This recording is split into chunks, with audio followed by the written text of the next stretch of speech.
आज हम जानेंगे दवाई का यूज़ हम तवे पर कैसे ले सकते हैं और कैसे हम तवे की इससे क्लीनिंग करने वाले हैं और सरसों के तेल को हमें कब तक और कितना गर्म करना चाहिए। आज की यूज़फुल टिप आपके लाइफ टाइम काम आने वाले हैं। वीडियो बहुत ही इंटरेस्टिंग होने वाला है, तो वीडियो को फुल वॉच कीजिएगा। चलिए फटाफट से स्टार्ट करते हैं आज की यूज़फुल टिप। तो पहला टिप है मेरा, किचन में जो किचन का स्टैंड होता है ना, अक्सर उस पर कुछ इस तरीके के पानी के दाग हो जाते हैं। हम कितना भी क्लीन करें, ये बार बार आते रहते हैं और जब इसकी क्लीनिंग अच्छे से ना हो तो ये देखने में भी भद्दे लगते हैं। तो इसके लिए आज हम यूज़ करने वाले हैं पीताम्बरी का। पीताम्बरी का यूज़ हम डेली नहीं करते हैं, पर जब भी आप पीताम्बरी का यूज़ करें तो किचन के जो स्टैंड रहता है जिसमें हम गैस रखते हैं, किचन काउंटर टॉप को आप पीताम्बरी से बढ़िया से क्लीन कर सकते हैं, चमका सकते हैं। तो यहाँ पर आपने पीताम्बरी डालने के बाद बिल्कुल इसे छोड़ना नहीं है, हाथों हाथ क्लीन करना है। अगर आप इसे छोड़ देंगे तो पीताम्बरी के दाग पड़ जाएंगे। आप चाहते हैं बढ़िया से रिजल्ट, अच्छा से जो किचन का सरफेस है वो क्लीन हो जाए, तो आपको पीताम्बरी को हाथों हाथ अच्छे से रब कर देना है और इसको फिर पानी से 2 से 3 बार अच्छे से वॉश कर लेना है। आप देखेंगे जितना भी पानी का दाग है वो बढ़िया से नीट एंड क्लीन हो जाएगा। जो आपका किचन सरफेस है ना, वो बिल्कुल नए जैसा चमकने वाला है।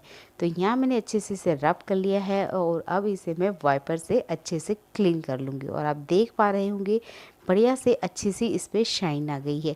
और मैंने यहाँ पे कुछ एक्स्ट्रा यूज़ नहीं किया है, सिर्फ थोड़ा सा पीताम्बरी को स्प्रेड किया है और पानी से बढ़िया से इसको क्लीन कर लिया है।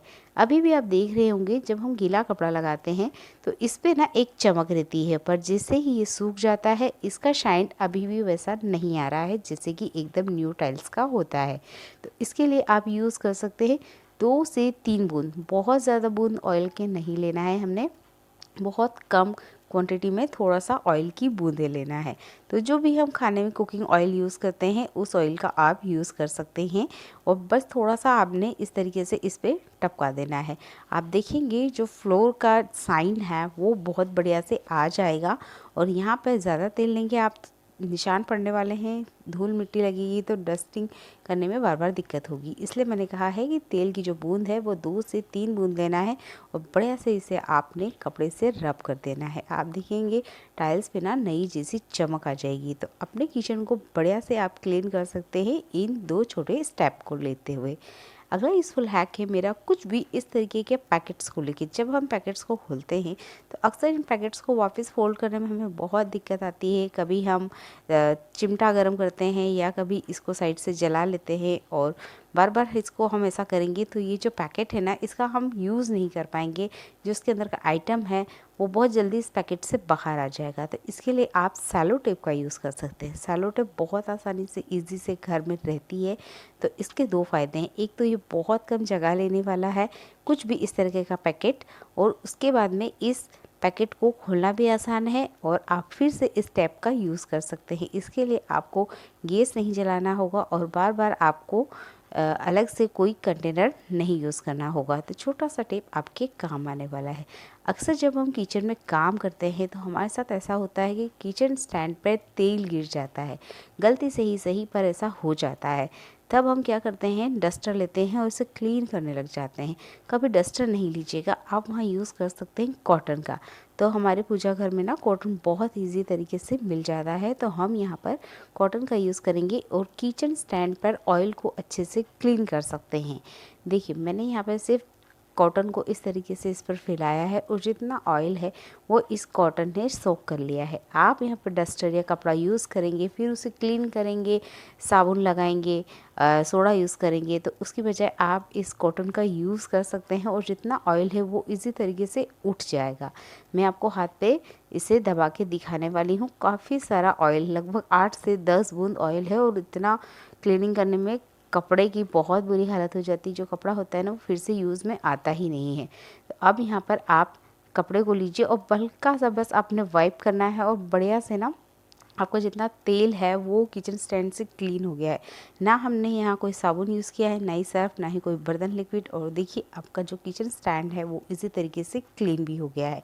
यूज़फुल टिप है, इसे आप ज़रूर ट्राई आउट कीजिएगा। अगला यूज़फुल हैक है मेरा, बच्चों से जुड़ा हुआ और ये बहुत ही काम का टिप है। हर गृहिणी को ये पता होना चाहिए। तो अक्सर जब हमारे बच्चे पेंसिल से लिखना स्टार्ट करते हैं तो उन्हें बार बार रबर की ज़रूरत होती है, और हमारे बच्चों के साथ ऐसा होता ही है। कभी वो पेंसिल घुमा देते हैं तो कभी रबर घुमा देते हैं, और फिर इसी चीज़ के लिए वो बार बार हमको आवाज़ देते हैं और अपना जो होमवर्क होता है वो नहीं करते हैं। तो इसके लिए आप यहाँ पर रबड़ का जुगाड़ लगा सकते हैं।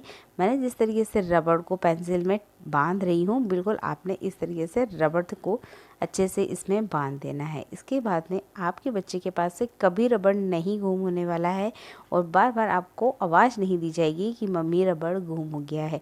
ये छोटा सा ट्रिक ना आपके बहुत काम आने वाला है, तो इसे आप ज़रूर कीजिएगा। अगर आप खुद भी पेंसिल का यूज़ करते हैं तब भी आप इसे कर सकते हैं। तो देखिए बहुत अच्छे तरीके से ना रब भी हो जाता है, और पेंसिल को हम लिखने में यूज़ भी ले सकते हैं।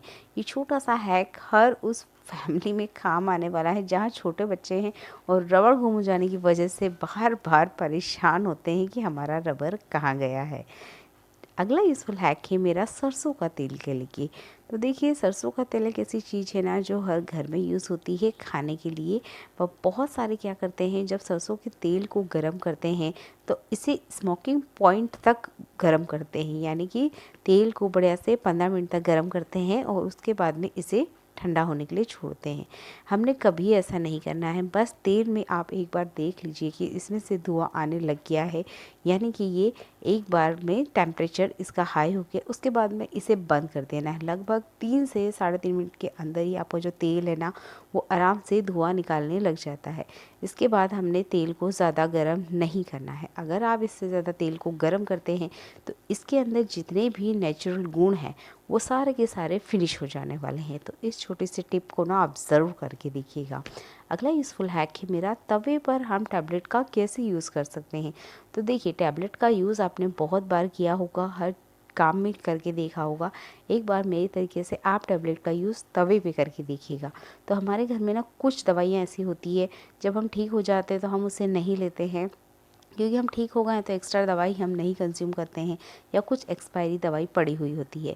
तो यहाँ मैंने 2 दवाई ली है, और उसके बाद में लिया है मैंने वाइट विनेगर। ये बहुत ही आसानी से ग्रोसरी शॉप पे आपको मिल जाएगा। तो 1 चम्मच इतना हमने वाइट विनेगर लिया है, और जो टैबलेट है ना इसमें आप 5 मिनट के लिए इसे छोड़ दीजिएगा। टैबलेट अपने आप गल जाने वाली है। यहाँ हम गैस पे इसका यूज़ नहीं करने वाला है। और देखिए मैं जिस तरीके से इस टैबलेट को रब कर रही हूँ, और आप देखिए तवे का जो हालत है वो बहुत ज़्यादा तवा ख़राब हो चुका है, यानी काला काला हो चुका है। हम इस पर रोटी बनाते हैं, पराठे बनाते हैं, तो तवे का ना कुछ इस तरीके से हालत हो ही जाता है। तो मैंने हल्का सा बस टैबलेट को रब किया है, और मैं आपको दिखाऊंगी कि टैबलेट वाइट है, और अभी हल्का सा रब करने पे ही जो टैबलेट का कलर है ना वो बदलने लग गया है। तो ये बहुत ही अच्छा सा ना सॉल्यूशन बन के रेडी हो गया है आपके तवे को क्लीन करने के लिए। यहाँ हमने तवे को बिल्कुल गर्म नहीं करना है, और उसके बाद में टैबलेट जब अच्छे से इसमें मेल्ट हो जाए उसके बाद में आपने स्क्रबर लेना है। आपके पास जो भी स्क्रबर अवेलेबल है आप उसका यूज़ कर सकते हैं, पर आप चाहते हैं कि आपका काम जल्दी हो जाए तो उसके लिए आपने ये सॉफ्ट वाला जो स्क्रबर होता है ना इसको स्किप करिएगा, और ये जो स्टील वाला स्क्रबर है ना इसको लीजिएगा। क्योंकि तवे की जो दाग होते हैं ना वो बहुत ज़िद्दी होते हैं, आसानी से निकलने का नाम नहीं लेते हैं। मैंने यह सॉल्यूशन तो बड़ा ऐसा बना के रेडी कर दिया है, पर आप चाहते हैं फटाफट से आपका काम हो जाए तो आप स्टील स्क्रब का ज़रूर यूज़ कीजिएगा। देखिए मैंने इसे अच्छे से रब किया है, और उसके बाद मैं आपको दिखाने वाली हूँ। इस तवे में से काफ़ी सारा कालिख निकल के आया है। जब हम रोटियां बनाते हैं तो अक्सर यही कालिख हमारी रोटियों में भी लग जाती है। तो आप इस छोटे से स्टेप को फॉलो कीजिए टैबलेट और विनेगर को, और आपका जो तवा है कितना भी गंदा हो, ज़िद्दी हो, उसका जो दाग इतना है बहुत इजी तरीके से क्लीन हो जाएंगे। तो ये तवा हाथ से बना हुआ है इसलिए इसका सरफेस ना थोड़ा ऊपर नीचे है। अगर आपका तवा बिल्कुल ही प्लेन होगा तो बहुत इजी तरीके से पूरा तवा क्लीन हो जाने वाला है। ये छोटा सा स्टेप को आप फॉलो कीजिए और तवे को बढ़िया से क्लीन कर सकते हैं। ये छोटा सा स्टेप आपको कैसा लगा ना कमेंट ज़रूर कीजिएगा। वीडियो यूज़फुल लगता है तो वीडियो को लाइक कीजिएगा। अगला यूज़फुल हैक है मेरा सेलो टेप को लेके। तो जब हमारे घर में इस तरीके का सेलो टेप होता है तो इसका हम यूज़ कर सकते हैं मोबाइल स्टैंड की तरह। अक्सर हम किचन में काम करते हैं तो एंटरटेनमेंट के लिए हम मोबाइल का यूज़ करते हैं। कोई मूवी देखना पसंद करता है, कोई सॉन्ग, तो कोई यूट्यूब से रेसिपी सर्च करता है। तो जब भी हम मोबाइल का यूज़ किचन में करते हैं तो स्पेशली इसका कोई स्टैंड ना हो तब आप इस सेलो टेप का यूज़ कर सकते हैं। आप इसे बच्चों को भी दे सकते हैं जब वो मोबाइल में कुछ देखते हैं, और इससे उनके गर्दन वाले हिस्से में पेन नहीं होगा। क्योंकि कंटिन्यू जब हम मोबाइल भी हाथ में पकड़ते हैं ना तो हमारे हाथों में भी तकलीफ़ होने लग जाती क्योंकि काफ़ी देर तक हम मोबाइल को हाथ में नहीं पकड़ सकते। तब आप इस टेप वाले स्टैंड को टेम्परेरी बना के यूज़ कर सकते हैं। तो आज के छोटे छोटे यूज़फुल हैक आपको कैसे लगे हैं देखने के लिए आपका धन्यवाद।